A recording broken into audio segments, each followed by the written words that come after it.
everyone, and welcome to another reading vlog. It is currently day 4 of the Disney read-along. If you didn't watch part 1 to this reading vlog, then I will leave a link to it up in the eye in the corner. I would definitely recommend going and watching that one first so that everything makes sense with what I'm doing in this one.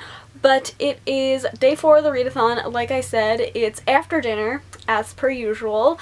My attire today for Disney is called I messed up and forgot to do my laundry, so I don't have any pants, which meant that I couldn't wear a Disney top like I normally would, and I wore a dress, but I tried to Disneyfy it by wearing this Lion King necklace, which is one of my favorite necklaces ever, so it's still Disney, even though not really. But yeah, so like I said, it's after dinner, and today was just not a good reading day, as in I have not picked up a book today. So I just knew as soon as I woke up that it was not going to be a good reading day. I could just feel it that like all I wanted to do today was like watch movies and watch YouTube, which even though it wasn't a good reading day, it was a very good Disney day because I watched the live action Aladdin with my mother earlier and it was a blast. I love that movie so much. I'm honestly not sure if that's an unpopular opinion or not, but I don't really care because I love that movie so much. But yeah, haven't read. Oh well, I'm gonna try and pick up a book tonight. I plan to pick up A Good Girl's Guide to Murder by Holly Jackson. This is what I'm reading for the Great Mouse Detective challenge, which is to read a mystery book. So yeah, I don't really know a whole lot of what this book is about, so I'm just gonna dive into it blind, and hopefully I really like it, and hopefully I can actually read it tonight, and I won't get bored really easily. So yeah, wish me luck. So it is the next night, which makes it day 5 of the readathon, I think. This is going by so fast. It is super hot today, so that is my excuse for why I look the way that I do. I am melting, my makeup is melting, my hair looks like it's melting. Why does it look like I'm crying in this corner? I swear that I'm not. But also, what is that? Well, anyways, I'm 118 pages into A Good Girl's Guide to Murder. It doesn't have a dust jacket on it, so I feel like there's really no point in me holding it up. But yeah, it is like the hottest day of the year, I think. I don't know exactly how hot it is outside, but I am sweating. So I was wearing a very nice like Mickey Mouse sweater earlier, but then I took it off and changed into this Toy Story t-shirt because it was just too hot for the other one. But I do like this Toy Story t-shirt. I think it's like a boys, like a child boys extra large, and I got it in a blind bag at Disney on Ice. They were selling like just bags of random stuff for $10, so this is one of the things in it. I was like, cool, I'll wear it to bed, and also on really hot days, I guess.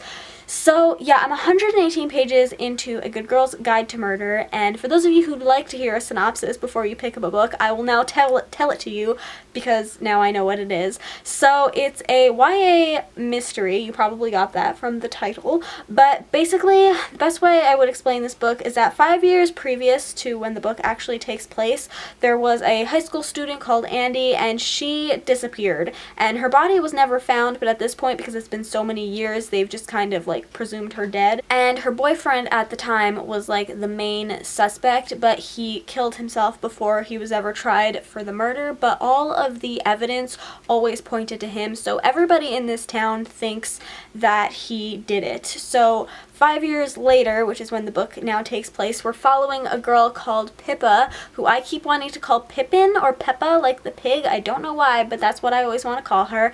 But she doesn't think that the boyfriend did it. She thinks he's innocent, and so she's trying to prove that and figure out who did it and clear his name.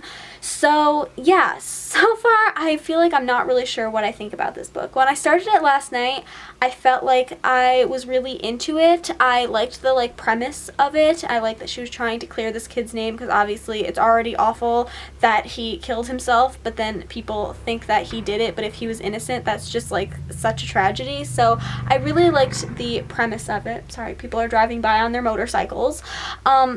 And I also really liked the formatting of it because whenever she like talks to somebody and does like a little interview with them, she types it out kind of like a text message, which reminded me a lot of how Illuminae is written, so it's a bit of a mixed media kind of format, which I liked.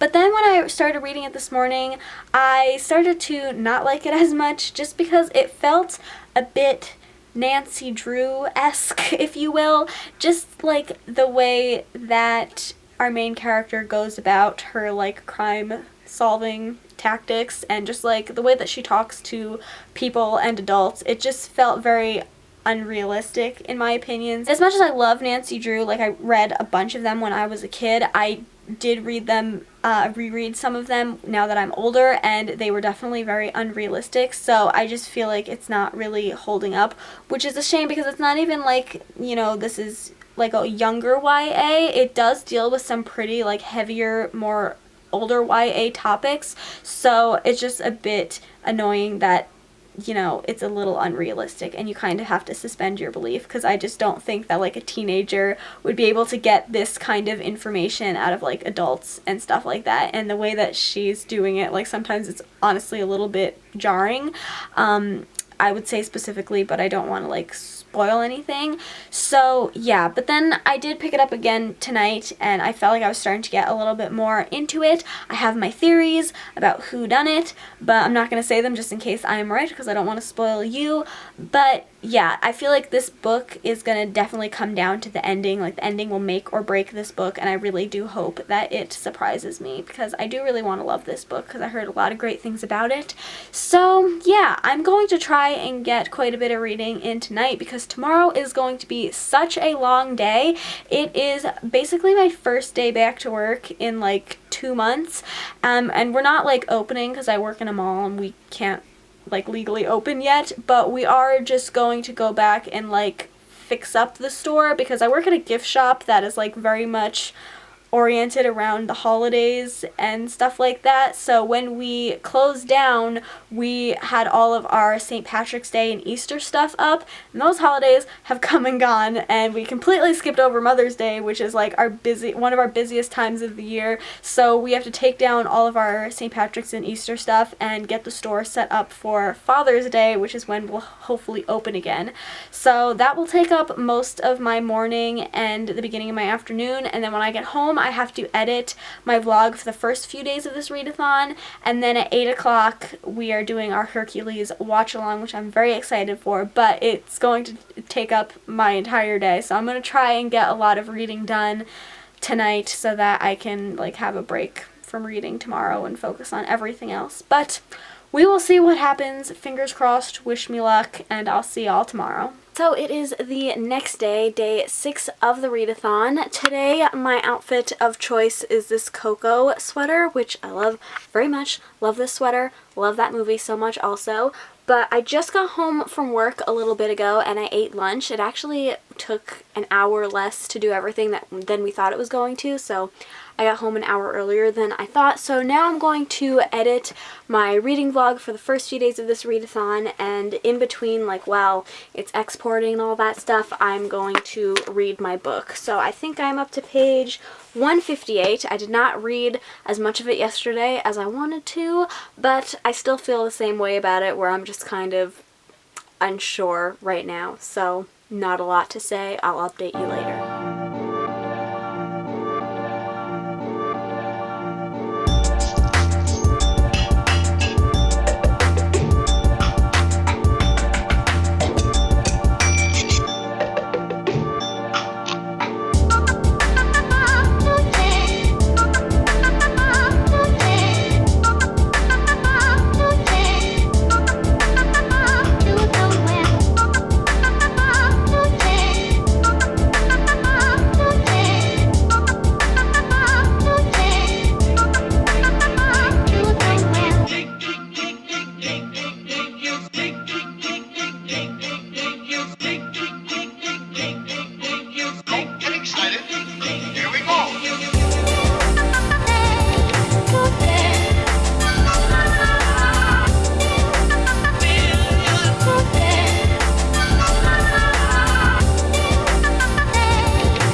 Hi everyone, so it is about 3:30 in the afternoon on the final day of the readathon. I cannot believe that it's basically over at this point. I feel like that went by so fast. Today's outfit is Nightmare Before Christmas, which is actually a little hint to something that I might be doing a bit later in the year, but we won't talk about that right now. That's just a little Easter egg for you. So last night I read up to page 235 in A Good Girl's Guide to Murder. I still feel the same way about this book. It's not super engaging. I don't find myself wanting to pick it back up when I put it down, which is really unfortunate for a readathon. So that's what I'm up to in this book. I'm a little over halfway through it, and I've got a little over 100 pages, or like just under 200 pages left of the book to read.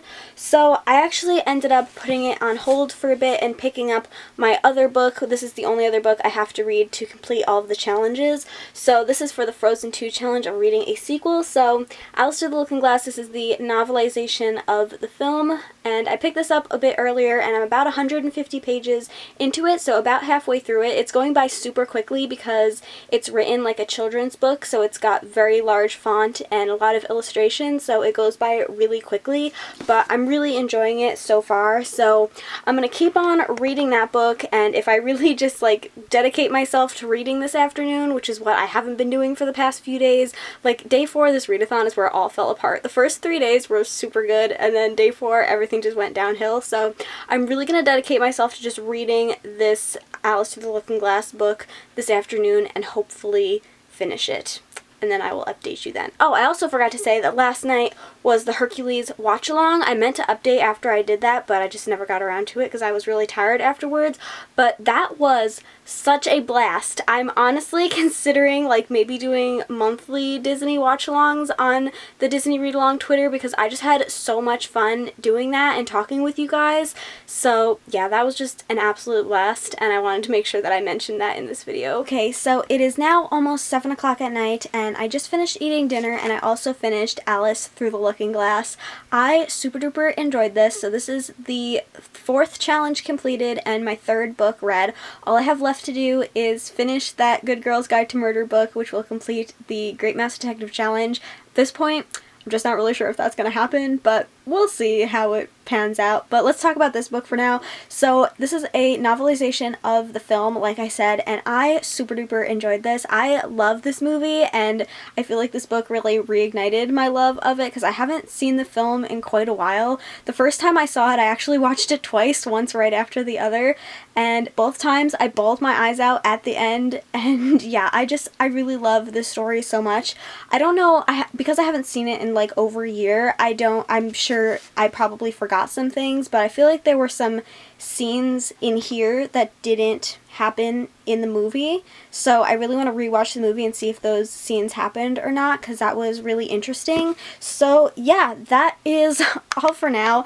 Now I'm going to try and get the motivation to read that Good Girl's Guide for Murder book, because I just have no motivation to pick that book up. At this point, I'm thinking, should I just scrap that book and try reading the entirety of a different mystery or thriller book? I feel like that might be what I have to do at this point. I think I'll probably have a snack, and then hopefully that'll help me to decide what I'm going to do. Alright, so ignore this weird angle, but an idea struck me, so I thought I would share it with you. Also, my hair was driving me bonkers, so I put it up, and I don't feel that much better about it. It's still driving me insane.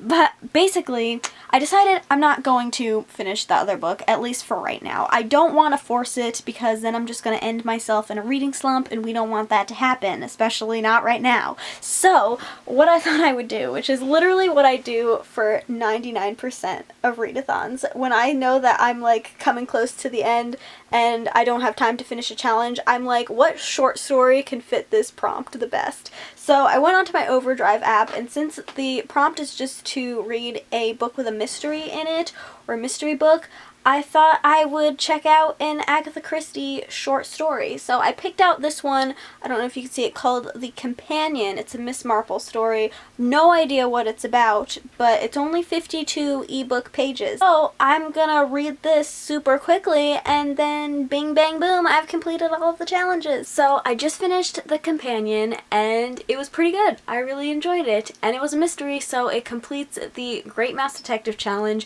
which means I have completed all 5 of the reading challenges. I cheated a little bit, but like I said in my TBR video, it's my readathon, I can do what I want. So I thought I would just do a quick little wrap up of all the books that I read this week and what challenges they worked for. So the first thing I read was Along for the Ride by Sarah Dessen. This worked for the A Cover Is Not the Book challenge and also the Lady and the Tramp challenge. I then read The Tales of Beetle the Bard by J.K. Rowling, and this worked for the Onward challenge. I then read Alice Through the Looking Glass, and this worked for the Frozen 2 challenge. And then I read The Companion by Agatha Christie, and that worked for the Great Mouse Detective challenge. So I read 3 books, 1 short story, and completed all 5 challenges. I'm actually so happy with how this week turned out. I just had a blast reading these books and talking with you guys on Twitter, hosting reading sprints, and doing that watch along last night. It was just so much fun. I love doing this every single year, and I can't wait to do it again next year. So I hope you all had fun if you participated as well. Leave me a comment and let me know what books you read if you did participate this week also. So yeah, I hope you guys enjoyed this video. If you did, please give it a thumbs up and subscribe if you haven't already, and I'll see you in my next one. Bye! To the